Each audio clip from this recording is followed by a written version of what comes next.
오늘 우리에게 주신 성경 말씀 요한 1서 4장 7절부터 8절까지의 말씀입니다. 사랑하는 자들아, 우리가 서로 사랑하자. 사랑은 하나님께 속한 것이니 사랑하는 자마다 하나님으로부터 나서 하나님을 알고, 사랑하지 아니하는 자는 하나님을 알지 못하나니 이는 하나님은 사랑이심이라. 아멘. 제가 여러분들에게 만약 사랑이 무엇일까요? 라고 한마디로 정의해 보세요 라고 말한다면, 그렇게 묻는다면 한마디로 정의하기는 쉽지 않을 것 같아요. 여러분 혹시 한번 생각해 보시겠습니까? 사랑이 무엇입니까? 라고 말하면, 제가 이 질문을 어디 가서 한 적이 있는데요, 어떤 청년 하나가 이렇게 이야기를 하더라고요. 사랑은 떡볶이 속 계란이다, 이렇게 얘기를 하더라고요. 다 이해를 하시네요. 저 처음에 들었을 때 뭔 말인지 하나도 이해를 못했는데요, 얘기를 잘 들어보니까 그 계란이 떡볶이의 하이라이트잖아요. 그래서 그걸 줄 수 있으면 그게 진짜 사랑이라고 이야기를 하더라고요. 여러분들이 이제 사랑이라고 이제 한마디로 정의하기는 쉽진 않지만, 적어도 여러분들 머릿속에 사랑의 이미지 세네 개는 금방 떠오를 수 있을 거예요. 제가 여러분들에게 질문했을 때 아마 이런 이미지들을 떠오를 수 있었을 텐데, 예를 들면 뭐 부모님, 그쵸? 부모님 하면 사랑이 떠오르지 않습니까? 우리 또 형제끼리의 사랑, 친구끼리의 사랑, 연인끼리의 사랑, 또 남을 위해 희생하는 여러분들의 사랑, 그리고 바라만 봐도 즐거운 우리 교회 멤버들끼리의 사랑, 그쵸? 한번 쳐다봐 주세요. 자, 한번 고백해 주세요. 사랑합니다. 네, 우리는 이렇게 삶을 살아오면서 여러 종류의 사랑을 경험합니다. 그래서 우리가 한마디로 딱 정의하기는 쉽지 않아도 사랑이란 키워드는 우리에게 있어 너무나도 익숙하고요. 그리고 때로는 웃음을 주기도 하고 때로는 눈물 짓게 만드는 아주 친숙한 개념이라 할 수 있을 것 같아요. 그래서 저는 여러분들 모두가, 우리 모두가 사랑 전문가라고 말씀을 드리고 싶어요. 하지만 과연 오늘 성경에서는 이 사랑에 대해서 어떻게 이야기를 하고 있을까요?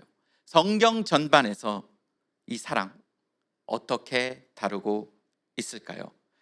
저는 오늘 제게 주어진 이 짧은 시간 동안 성경에서 말하고자 하는 사랑, 이 성경 전반에서 나타난 그 사랑에 대해 여러분들과 함께 탐구해 보고자 합니다.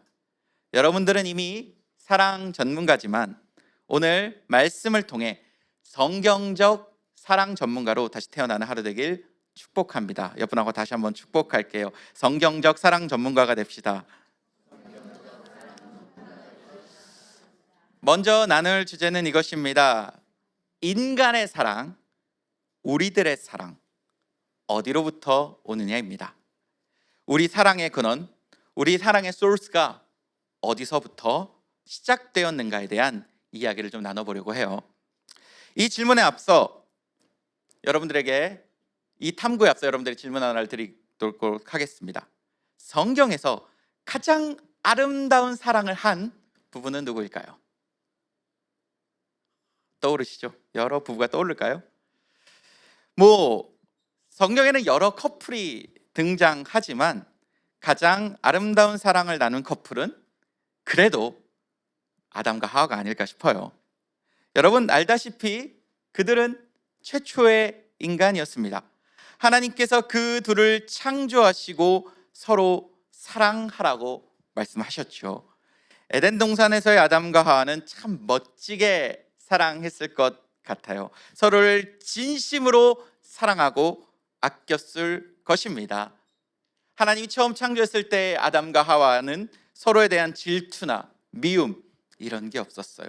밀당 이런 게 없었습니다. 다툼 이런 게 없었습니다. 그냥 바라만 봐도 그 존재만으로도 행복했던 그런 커플이었을 거예요. 연애 경험이 있으신 분들은 아마 그런 순간들 다 한 번씩은 있었을 거라 생각을 합니다. 상대를 바라만 봐도 행복했던 그런 시절 다 한 번씩은 가지고 계시죠. 상대방이 너무나도 좋아서 뭐든지 해주고 싶고, 늘 보고 싶고, 만나고 싶고, 목소리 듣고 싶고, 그런 적이 있었을 것입니다. 저도 당연히 사랑하는 저희 아내와 그런 시절이 있었습니다. 저와 아내는 여러분들이 아시는 분 계시겠지만 나이 차이가 조금 나요. 그래서 저는 이미 자리를 좀 잡았을 때고, 저와 아내가 연애를 시작했던 당시 아내는 그 진로의 문제를 좀 고민을 하고 있었어요. 그래서 그 진로의 문제를 막 고민하는 중에 저와의 대화, 뭐 그런 여러 가지 상황과 환경을 다 고려한 끝에 아내가 그 키네시올로지, 그 운동 처방 재활학과라는 곳에서 이제 쉽게 말하면 체대에서 사회복지를 전공하기로 결정을 하고요. 그 전공으로 공부를 다시 시작하게 되었습니다. 당시 저는 아내를 너무 사랑했잖아요. 물론 지금도 사랑합니다. 네, 아내에게 모든 걸 다 해주고 싶어서 정말 아내가 입학하기 전에 학용품을 다 사줬어요. 어린애도 아닌데 학용품을 다 사줬습니다. 그리고 아내가 입학하기 전에 공부는 이렇게 해야 된다, 그리고 페이퍼는 이렇게 써야 된다, 그리고 실제로 학교 도서관에 데리고 가서 공부를 앉혀놓고 공부를 시켰습니다. 네. 당시 저는 그 대학원에서 조교를 하고 있었기 때문에 어떻게 점수를 잘 받는지에 대해서 너무나도 빠삭하게 알고 있었어요. 제가 실제로 점수를 매기는 역할도 했었기 때문에 이렇게 하면 교수님들이 좋아할 거야, 조교들이 좋아할 거야 하면서 굉장히 열심히 공부를 시켰습니다. 그때 저는 놀고 있었느냐? 아니요, 저도 엄청나게 바빴어요. 엄청나게 바빴지만 제가 해주고 싶은 그 마음에 다 해줬습니다. 그 결과 실제로 아내는 첫 학기에 수석을 하게 되었고, 네, 전액 장학금을 받게 되었어요. 그래서 저랑 결혼할 수 있게 됐죠. 여러분, 자녀를 처음 가졌던 그 순간 기억하세요?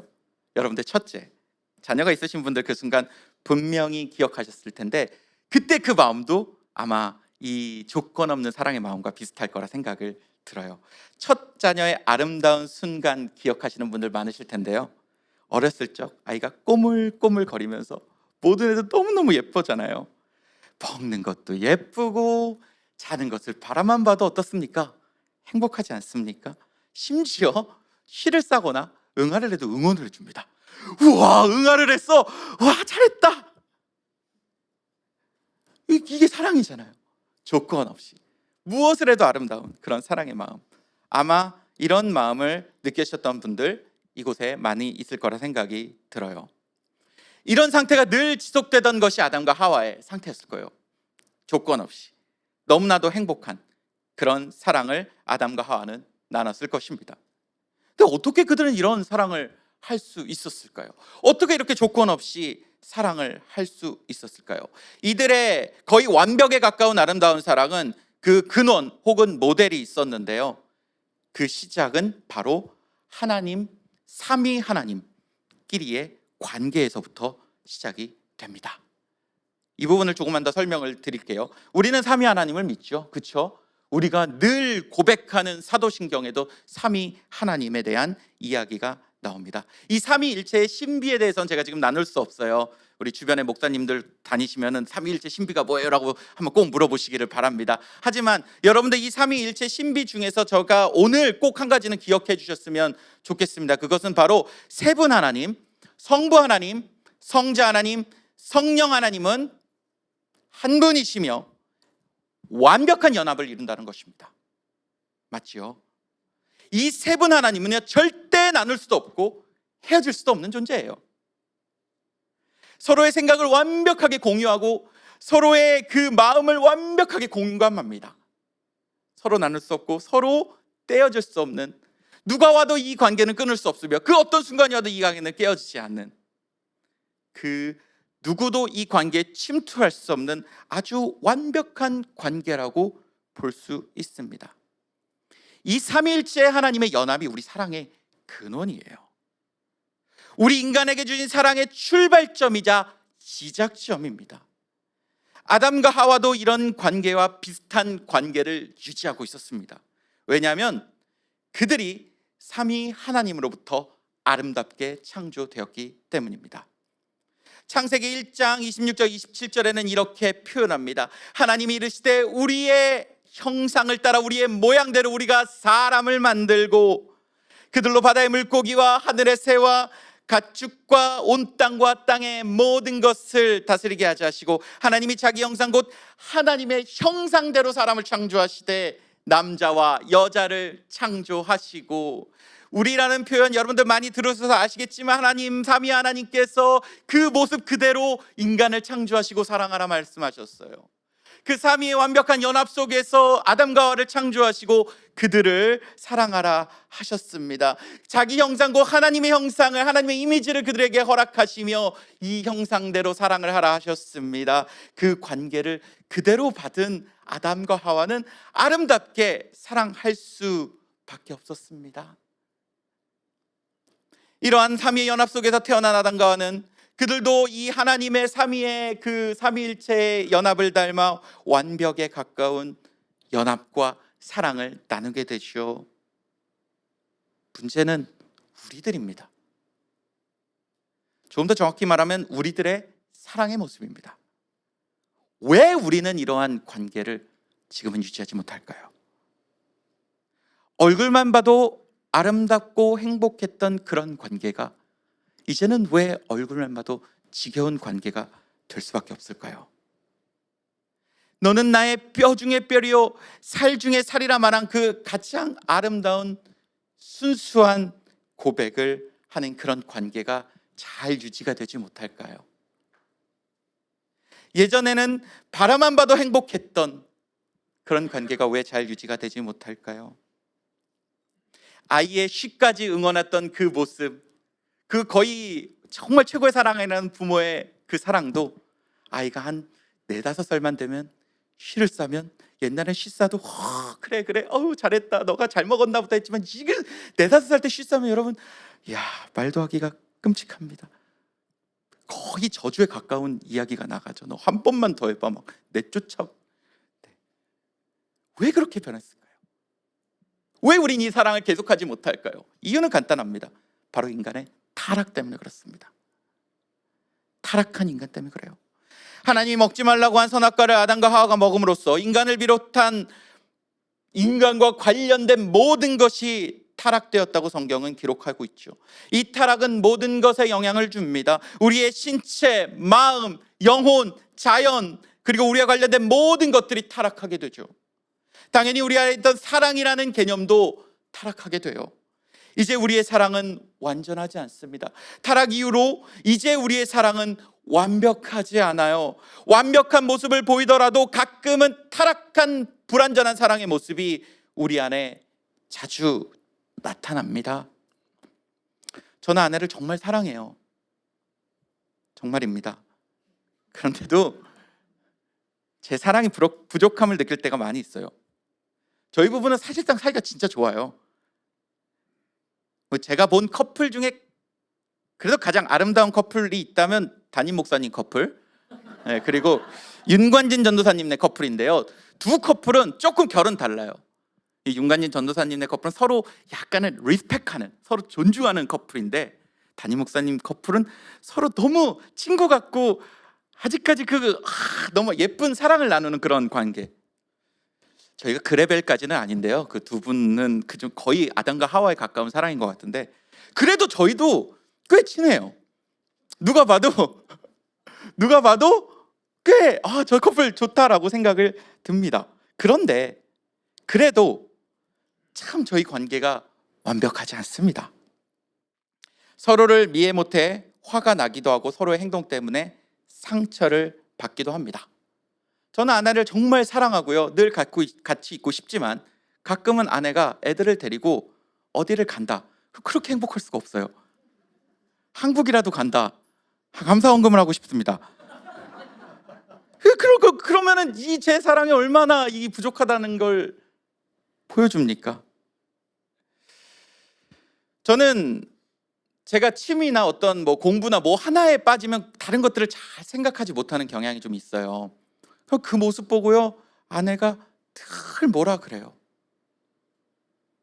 저 속상하죠. 반대로 아내는 좀 그런 저의 모습을, 좀 부족한 모습을 좀 품어주면 좋겠는데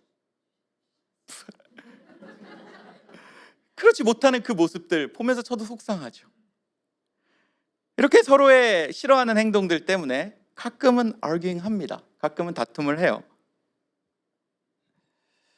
우리가 타락한 이후로는요, 저렇게 부부간에 이 사랑하는 관계 속에서 커플 사이 혹은 부모 간에 자녀 간에 형제 간에라도 이렇게 아름다운 연합을 이루는 것이 힘든 것이 우리의 현실이고 우리의 삶인 것 같아요. 그러면 기독교인으로서 어떻게 이 부분을 해결할 수 있을까요?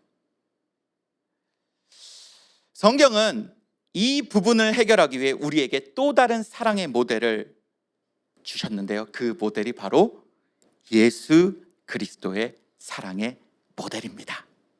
여러분, 예수님을 한번 생각해 보십시오. 여러분, 우리 예수님의 사랑의 모습은 어떠했을까요? 그는 병자를 안아주셨습니다. 그는 죄인을 안아주셨습니다.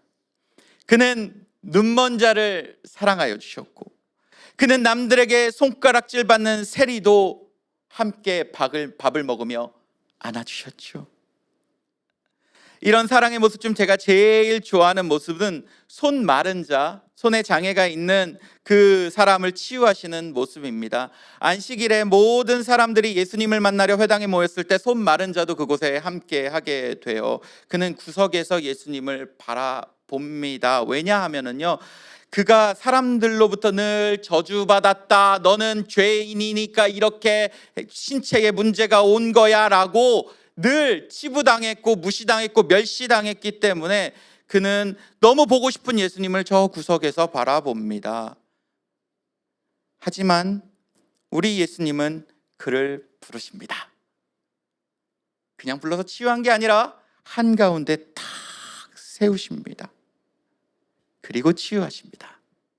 이런 이미지 속에서 전 그런 걸 느꼈어요. 그동안 멸시당해왔던, 무시당해왔던 그의 아픔을 예수님께서 삼키시고 안아주시며 그를 치유하시고 정신적으로, 마음적으로, 영혼적으로 모든 것을 한 방에 치유했. 남들이 놀리고 멸시당했던 그 모습을 안아주며 치유했던 그 사랑의 모습, 여러분들 너무나도 아름답지 않습니까? 예수님의 사랑의 핵심은 이겁니다. 부족하고 연약하고 사랑받을 자격 없는 자들을 품어주셨다라는 거예요. 이러한 사랑으로 예수님은 우리도 품어주십니다. 우리도 부족하고 연약하고 악하고 사랑받을 만한 자격이 없는 존재들입니다. 그럼에도 불구하고 예수님은 우리를 안아주십니다.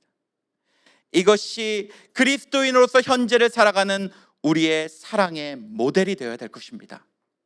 아담과 하와는 타락 전에 거의 완벽한 존재이기에 세 분 하나님께서 서로 연합한 것처럼 둘이 연합했으면 됐어요. 지금은 좀 달라요. 지금은 서로의 부족한 점을 채워줘야 하는 사랑의 모델이 더욱 필요합니다. 그래서 이제는 서로의 부족함을 인정하고 서로의 부족함을 안아주는 사랑이 필요합니다. 예수님이 우리의 부족한 우리를 안아주셨고 죄인된 우리를 안아주셨듯이 우리도 서로를 안아주어야 합니다. 예수님이 죄인인 우리를 품어주셨듯이 우리도 다른 죄인을 품어줄 수 있어야 합니다. 이것이 기독교인이 추구해야 할 사랑의 모습입니다. 그렇다면 어떻게 우리는 상대방의 이 모습들, 우리와 함께 사는, 우리 주변을 살아가는 나의 친구, 나의 가정, 우리의 이웃을 품어주고 안아줄 수 있을까요? 제가 세 가지 실천적인 제안을 드리고자 합니다. 첫째로, 예수님이 내가 사랑하는 그 사람, 나의 이웃, 그리고 내 주변을 얼마나 사랑하는지를 깨달으셔야 돼요. 앞서도 이야기했지만 우리는 완전한 사람들이 아닙니다. 완벽한 존재들이 없어요. 우리 모두 약점이 있고요, 약하고요, 하루에도 수없이 나쁜 행동을 하는 그런 존재들입니다. 하지만 예수님은 그런 우리들을 편견 없이 그리고 대가 없이 받아주세요.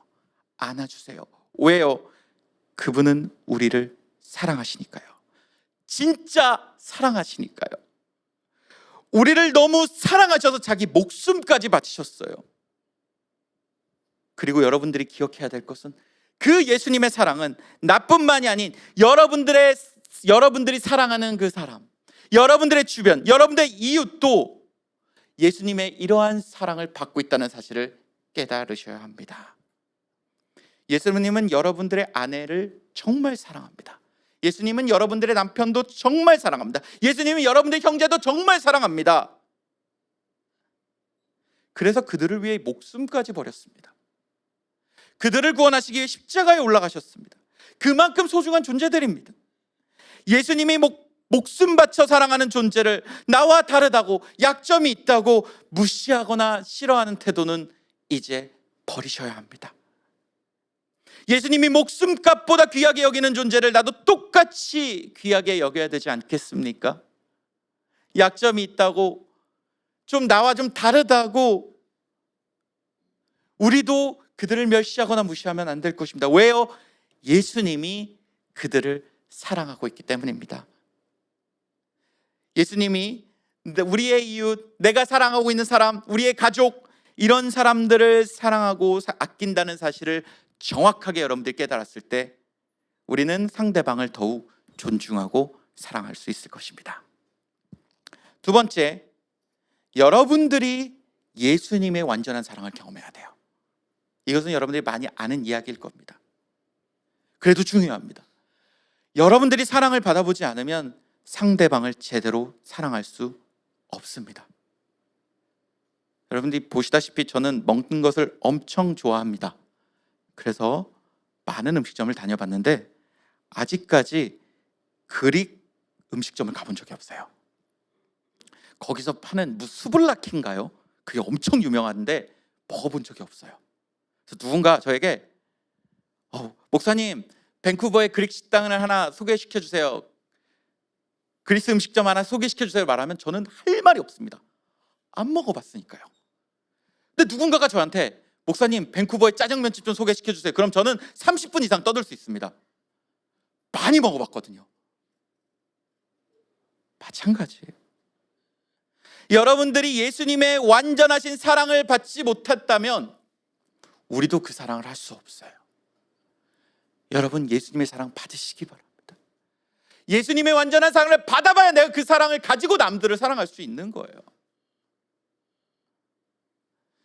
가끔 청년들이 이런 거 물어봅니다. 목사님, 기독교인 아닌 사람하고 결혼해도 될까요? 이렇게 진짜 말로는 그렇게 하고 싶어요. 그래, 네가 해봐야 알지 뭐. 뭐 내가 말한다고 네가 듣겠냐라고 하고 싶고 막 해주는데, 근데 해도 되고 안 되고의 문제가 아니라요, 저는 이렇게 항상 얘기해요.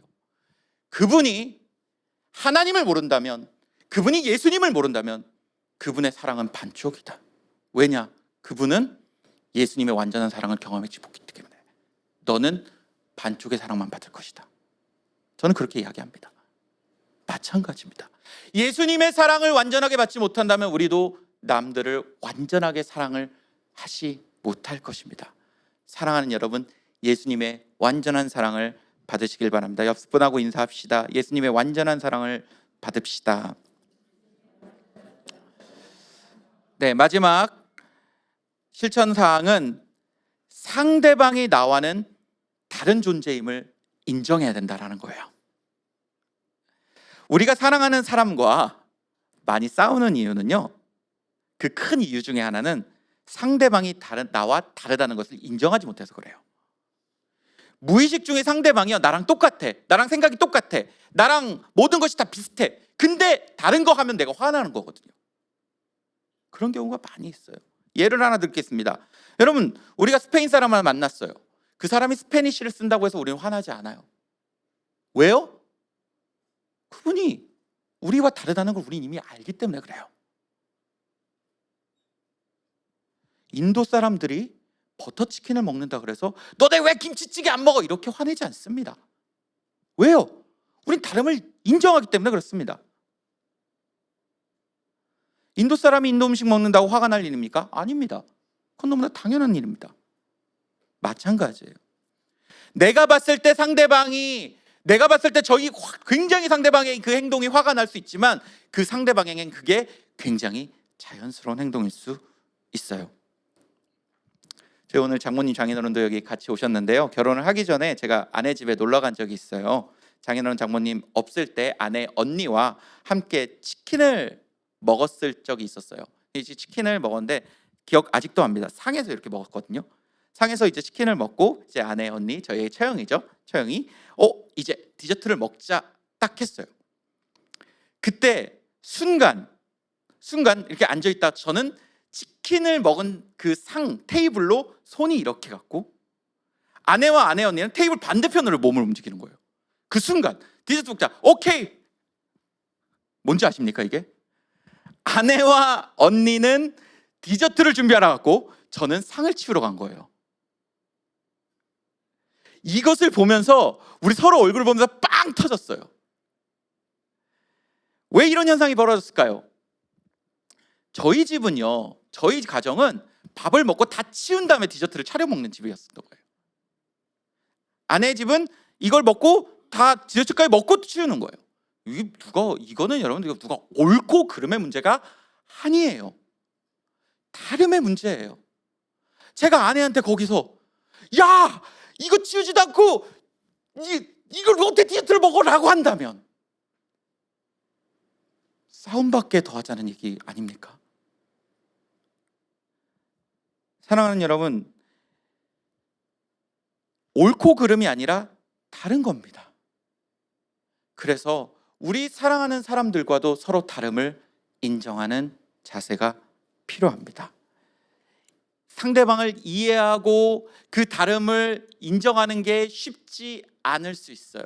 하지만 우리는 그것을 인정해야 합니다. 진정으로 사랑하는 사이라면 그 사람의 관점, 사고 방식, 배경, 행동, 양식이 나와 다르다는 것을 받아들이고 인정해야 합니다. 그래야 진정으로 서로를 안아줄 수 있을 것입니다. 말씀을 좀 정리하고자 합니다. 사랑하는 여러분, 이 세 가지 중 여러분들이 가장 부족한 게 뭐가 있을까요? 저는요, 내가 예수님의 사랑은 많이 받았는데 저들이 예수님의 사랑을 받았다는 게 아직은 잘 인정이 되지 않아요. 내가 사랑하는 사람들이, 내 주변의 사람들이 예수님을 받아들였다는 게 인정이 되지 않아요. 그래서 제가 아직 사랑을 하지 못해요. 그렇다면 이 부분을 두고 기도하시기 바랍니다. 저는요, 저 사람이 나와 다르다는 것도 인정하고 예수님의 사랑을 많이 받은 것도 알겠는데 제가 그 예수님의 사랑을, 완전한 사랑을 못 받은 것 같아요. 아직 그게 좀 부족한 것 같아요. 그러면 기도하시기 바랍니다. 나는 내가 완전하게 받았는데 다른 이들에게, 그리고 다른 이들도 완전히 받는 걸 아는데 저 다름이 인정이 안 돼요. 그걸 위해 뭐 하시면 돼요? 기도하시면 돼요. 우리의 열쇠는 기도입니다. 기도로 이 세 가지 여러분들 충분히 이해할 수 있고 안아줄 수 있을 것입니다. 사랑하는 여러분, 하나님께서는 사랑하기 위한 여러분들의 기도 분명히 응답하실 것입니다. 그 응답으로 여러분은 더욱더 깊이 있게 상대방을 사랑할 수 있을 것입니다. 예수님의 사랑으로 사랑하시기를 축복합니다.